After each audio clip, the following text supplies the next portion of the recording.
जय हिंद देखु आमर कौन जे सोशल साइंस बा इतिहास भूगोल आमर आउ गोटे भी कौन अच्छी ना इंपोर्टाट क्वेश्चन अच्छी जोटा कि आमर कौन जे गांधी जुगर भी आमर कौन जे डायरेक्ट पचार चंपारण आंदोलन रे गांधीजी भूमिका भूमिका को आलोचना कर किंबा आपन जदि पचारला तीन काठिया व्यवस्था कौन तेबे मतलब आप कौन करिए ना एपरी भाव में ही आप कौन करिए ना लंग क्वेश्चन लिखापी पड़ो जेपरी भाव में देखिए कौन जे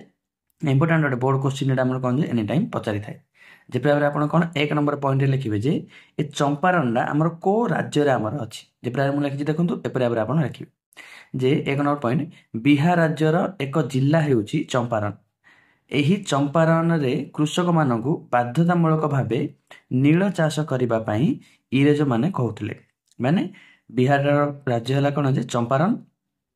बिहार राज्य रे एक जिला अछि चंपारण आ जोडी की कोन जे चंपारण जो कृषक मानकु इंग्रेज माने बाध्य करथिले कोन ना नील चाष करिबा पई तेणु महात्मा गांधी 1917 मसीह रे एठाकु जाई चंपारण आंदोलन करथिले एठा हमें दीदीरा क्वेश्चन मिलगला जे चंपारण केउ राज्य रे अछि ना बिहार रे अछि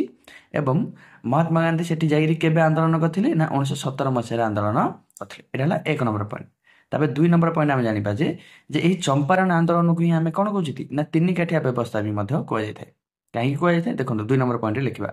चंपारण आंदोलन को तीन काठिया व्यवस्था द्वारा कोन जे कृषकक 20 भाग जमीरु 3 भाग जमी रे नील उत्पादन करने को बाध्य करा जाउतला नील माने कौन जे आम जो जीन्स जो पैंट अच्छी पैंट कि सार्ट गुड़िक जो कलर दिया ए नीलर कौन जे तार फुलर रंगटार ही कौन कराबार नील रंग बाहर कराबार एवं से सब कौन जे कलर दि जाबार यार खराब गुण कौन अटे ना ये जिते बड़े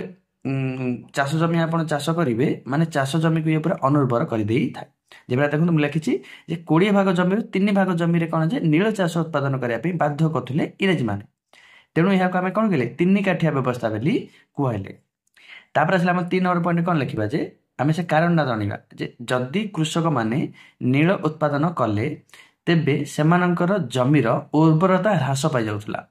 और इंग्रेजी माने नील को ठीक मूल्य रे भी मध्य सेमानक ठारू कोन किणु नथिले जा फल रे सेमानक पे मिल कोन थिला एक तो सेमानकर जमी भी मध्य अनुर्वर होइला प्लस सेमानक ठीक मूल्य रे याकु सेमाने कोन जे क्रय करू नथिले जा फल रे सेठाकार कृषक मान कौन होता बेसी माने असुविधा देखा मिला 4 नंबर पॉइंट आम लिखा यहीपरी परिस्थिति जोगु कृषक माने हंतसंत होउथिले तेणु सेठाकार जड़े स्थानीय लोक जार नाम है कौन राजकुमार शुक्ल महात्मा गांधी को डाकी एठारकार परिस्थिति को ठीक करने को सी कौन कही माने महात्मा गांधी को डाकी एवं एठाकार परिस्थिति विषय अवगत कराइथिले एवं इंग्रेज सरकार ठारू किभଳି भाबरे एमानकु मुक्ति दि जाई परिबो सेति प्रति कोन किछि करिया पई कहिथिले जा फल रे महात्मा गांधी 5 नंबर पॉइंट लिखिबा जा फल रे महात्मा गांधी एठाकु आसी लोक मानकर समस्या को सुनी सत्य एवं अहिंसा नामक दुईटी अस्त्र प्रयोग करी चंपारण कृषक मानक इंग्रेजी मानक कबल कौन करथिले रक्षा करथिले सत्य एवं अहिंसा माने कौन बुझुछन्ती आपण अस्त्र माने कातिगुराडी कि नाइ सत्य माने कौन जे आमे मिछ कहबा नाही अहिंसा माने ताके जेते भी मध्यले आमको कौन अत्याचार करिवे कौन प्रकार आमे अस्त्र शस्त्र उठेबा नाही या कोई सत्य एवं अहिंसा बोली कहते महात्मा गांधी आसिले चंपारण कौन कले सत्य एवं अहिंसा नामक दुईटी अस्त्र प्रयोग कर कौन करथिले इंग्रेजी मानक एठी प्रतिहत करथिले एवं चंपारण लोक मानक कौन जे एठी सुरक्षा दिया माने तांकर दाबी को एठी उपस्थापन करा जायतिला एवं सेमानकु कौन मिलता ना नील चाषर मुक्ति मिलता माने एपरि भाबरे आपण कौन जे ना एपरि भाबरे आपण कौन जे लॉन्ग क्वेश्चन भाबरे लिखि पारे एटा आपण लिखिदेले आपनको कौन जे फुल मार्क मिल जाय देखंतु मु आपण देखा दउछि एटा आपण लिखि पारिबे आज पे एतिकी जय हिंद।